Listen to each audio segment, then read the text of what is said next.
99 sena ilu, fit-toroq tal-Belt, il-Maltin jirvellaw kontra l-Imperu Ingliż, isseħħu l-konfronti, is-soldati Ingliżi jisparaw fuq il-Maltin u jmutu n-nies. Sal-lum l-Istat Malti uffiċjalment jirrikonoxxi 4 Maltin illi mietu fis-7 Ġunju 1919 Wenzu Dier, Giuseppe Bajjada, Manuel Attart u Carmen Wabela. Iżda riċerka storika u diversi kittieba jsostnu li fil-fatt mietu 6 Maltin f'dawk l-irvellijiet. Iż-żewġ Maltin l-oħra huma Ċikku Camilleri u Toni Caruana, Maltin illi mietu xi ġimgħat wara s-7 Ġunju iżda mietu kaġun tal-inċidenti ta' dakinhar. Dawn iż-żewġ Maltin qatt ma kienu rikonoxxuti uffiċjalment mill-Istat minkejja li fl-2011 l-Speaker tal-Parlament ta' dak iż-żmien Michael Frendo għamel referenza għalihom fid-diskors taċ-ċerimonja uffiċjali tas-7 Ġunju. Semmihom b'isimhom flimkien mal-ismijiet ta' 4 Maltin rikonoxxuti. Dan fih innifsu huwa forma ta' rikonoxximent u konferma.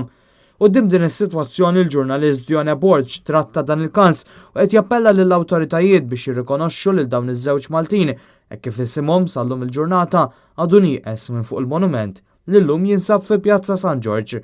Fil-fatt Dione Borg kiteb lill-Speaker tal-Parlament, lill-Prim Ministru u lill-Kap tal-Oppożizzjoni biex flimkien jieħdu l-passi neċessarji biex Toni Caruana u Ċikku Camilleri jingħataw ir-rikonoxximent dovut. Jirriżulta li il-pajjiż matul is-snin fl-aħħar 99 sena irrikonoxxa biss 4 vittmi u mhux 6.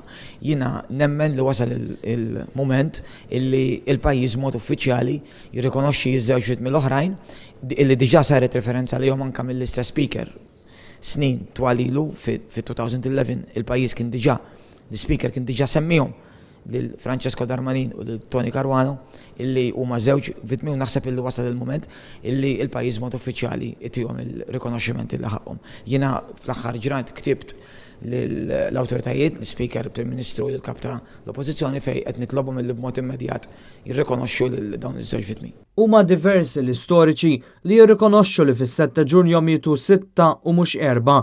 Jirriżulta li anke kittieba li jmorru lura sa 10 snin biss wara s-7 Ġunju jistabilixxu li l-mejtin kienu 6 u mhux 4.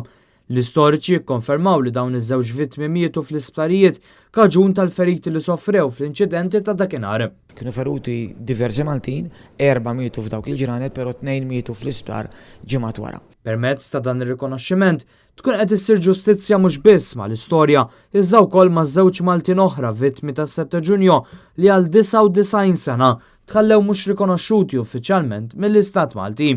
Wasal iż-żmien illi ssir ġustizzja.